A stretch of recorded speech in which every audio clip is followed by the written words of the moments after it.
So here's the thing. Diet culture is getting really sneaky nowadays. And when someone says it's a lifestyle change, it's a diet. If someone wants to make long-term, sustainable changes to the way they eat, then it is reasonable to call it a lifestyle change. And that isn't diet culture brainwashing that makes someone want to eat healthier. That's like saying someone doing calisthenics workouts that they found on YouTube in their own apartment is the fitness industry brainwashing them into exercising regularly. Maybe people can make lifestyle changes for their own benefit, and we can choose not to judge or chastise them for it. Cool? Cool. Dumb. People are not making excuses because we do not owe you thinness. We do not owe you weight loss. We do not owe you a thin body or what you think a healthy body is. There's this idea and this notion instilled in our society that fat is bad and fat is wrong. And if you are fat, then you are lazy and uneducated and just a lazy piece of shit, which is completely wrong. This has been brainwashed into the systems of our society for so long, when it's not true. It's all biased stereotypes rooted in fat phobia and white supremacy. So no, we are not making excuses because we don't owe you a thin body and we don't owe you weight loss. Like, shut the up and go unlearn your fat phobia. Go unlearn your ableism. It doesn't look pretty and it makes you look like a piece of human. Have fun at the library. First of all, there's a difference between saying someone should lose weight and saying someone can lose weight. She's arguing that nobody owes you thinness, which is basically saying that you shouldn't have to lose weight, which is fair enough. Stay fat if you want to stay fat. But it is possible to lose weight. And you, along with the entire fat acceptance community, like to make excuses as to why you can't. But you can, and that's the point. And maybe calling people pieces of shit is not the best way to get your point across. There's some unsolicited advice to help you out. Thank you so much for asking this question. I would love to tell you about this. First reason why posting before and after pictures is bad is that they perpetuate the idea that thin is bad. We live in a society where we see before and after pictures, and this is how they are depicted. Whether our intent is to participate in that culture, the impact is that we do. A lot of fat people have said this is harmful. A lot of people in the eating disorder world have said this is harmful. And hopefully a lot of people saying that this is harmful is enough for us. So that's part one. Click like for part two. Point number one. Fat people and people with EDs say before and after pictures are harmful. There are definitely people that don't want to see before and after weight loss pictures because of past trouble with EDs or food restriction or whatever reason. But that issue is an individual problem, not a societal problem. Just like there are many people with EDs that don't like seeing calorie counts in public spaces. It sucks that they have to deal with it, but they have to deal with their own triggers. It's not the rest of the world's problem to accommodate those people because they have their own issues. Part two of why posting before and after pictures is bad. So the second reason is that it shows our implicit bias. If we consider ourselves the exception to fat phobia, inevitably this is going to show up in our friendships with fat people. If we are in positions where we're making decisions on fat people's behalf, like if we're doctors or nurses or medical staffs, and this is bad. If we don't address our implicit bias, eventually this will come out some way in the world. Point number two. Before and after pictures show implicit bias against fat people. No, they don't. Showing progress in any aspect of life, be it physical ones like acne reduction or weight loss or increased muscle, or behavioral changes like making more friends or finding new fulfilling hobbies, doesn't mean that we hated ourselves before we made those changes or that we have any biases against the people who haven't done what we have. That's not how improving ourselves as humans works. Part three of why posting before and after pictures are bad. When we post a before and after picture, frequently we are crediting weight loss for health gains when weight loss is the outcome and it was not the behavior that created those gains. Example, frequently when people go on a weight loss journey, they'll start eating more vegetables or cooking at home more or getting more sleep or exercising more. Weight loss is an outcome, it's not a behavior, so it contributes to this narrative that weight is making us healthier or less healthy. And this is something that really does do a lot of harm in the world. Point number three. If someone makes behavioral changes to lose weight, it is those reasons why someone feels better after weight loss, not the weight loss itself. What? For any goal someone has, there are behavioral changes involved. If someone wants to run a marathon, they have to run continuously for months to achieve that goal. Or if someone wants to learn a new language, it takes months or years of consistent daily effort to become fluent. But we don't say, we shouldn't applaud someone for learning a new language. We should applaud the behaviors it took for them to learn the language. Like, no. Seeing someone speak the language is proof that the behavioral changes worked. In the same way that seeing a before and after weight loss picture is proof that someone made the behavioral changes needed to lose weight. This entire point makes no sense. And you know the phrase, a picture is worth 1,000 words?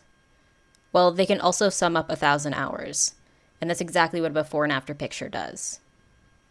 This is part 4 of why before and after pictures are bad. We don't know what kind of beast we might be feeding. So as somebody who has posted a before and after picture myself, I wanted people to congratulate me on my hard work, sure. I also wanted people to acknowledge that I was one of those. You know, I was saying if I can do it, then obviously you can do it. And I did think less of people if they couldn't do it, which a lot of people can't, just biologically speaking. So I really encourage people who want to post these before and after pictures to ask why. What is it that you want from that interaction? When I posted those pictures, I at the time wasn't anorexic, but my rigid diet turned into anorexia at a certain point. When I recovered from anorexia and I regained the weight, like 95% of those before and after pictures you're going to see are going to be doing, I remembered every single person who commented.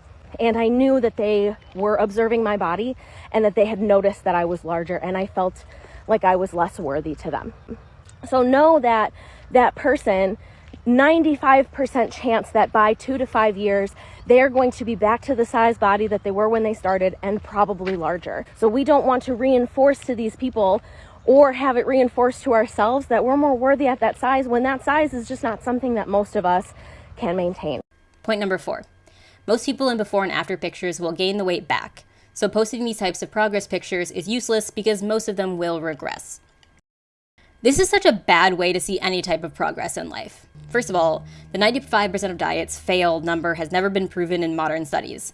If someone loses weight, and they are proud of that, and they post it on social media for their followers to see, people should congratulate them. Imagine posting a before and after picture when you lost a lot of weight and getting absolutely no one commenting on it. That would be devastating. And even if that 95% figure is correct, life isn't linear.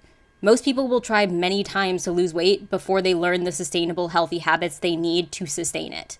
Just like smokers will try many times to quit before they quit permanently. It's no excuse not to congratulate people on their hard work.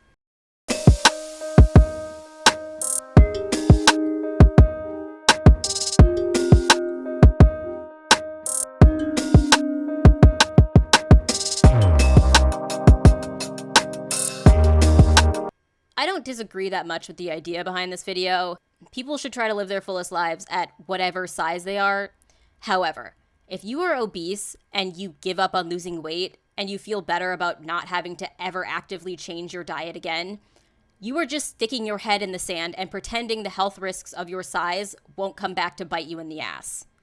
You can live a happy, fulfilling life and try to lose weight. Those aren't mutually exclusive. Did Savage X Fenty have my size? Like, not to be that person, but no. Fenty only goes to a size 3X, and people exist above a size 3X. And, like, I'm really glad that the brand is inclusive, you know?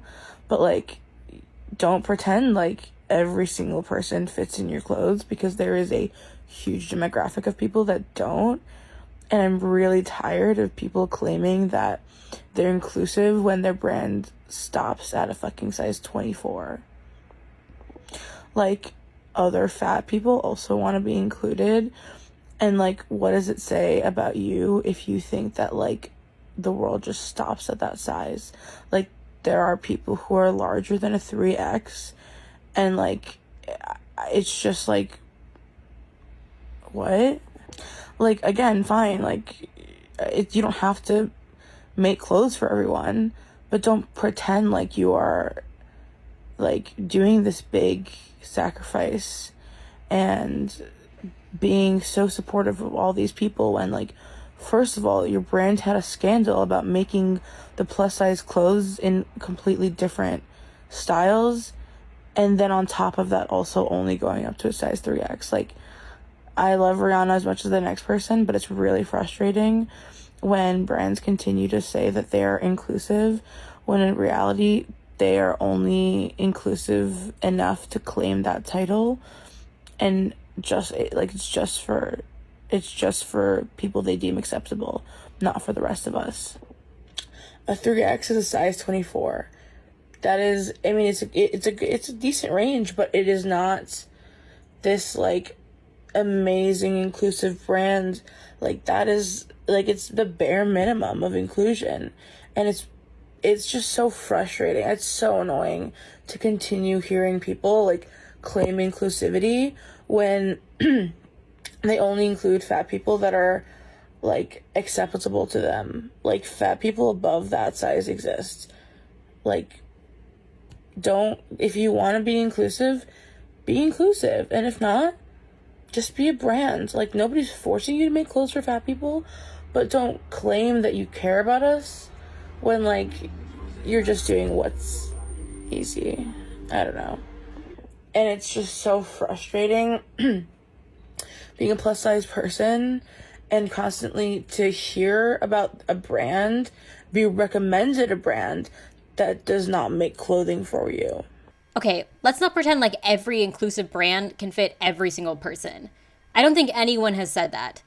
And I think most brands are aware that there are some people that are larger and smaller than the sizes they provide. It just may not be good for their business to make those sizes. This woman acts like brands not providing sizes up to a size 50 is a direct attack on fat people. But it really isn't. No brand can provide everything for every adult, and that's okay. And she said that if you don't want to be inclusive, just don't. Just be a brand. If major brands stopped creating sizes above a 14, the fat acceptance community would lose their minds. Even if a brand admits that they weren't inclusive, they would still be angry about it. So I think she's wrong about this point.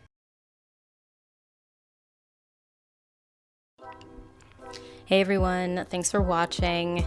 If you made it this far in the video, please give it a like. It helps my videos so much. But the whole fat acceptance talking point of before and after pictures are fat phobic is so strange. It's just the clearest form of projection.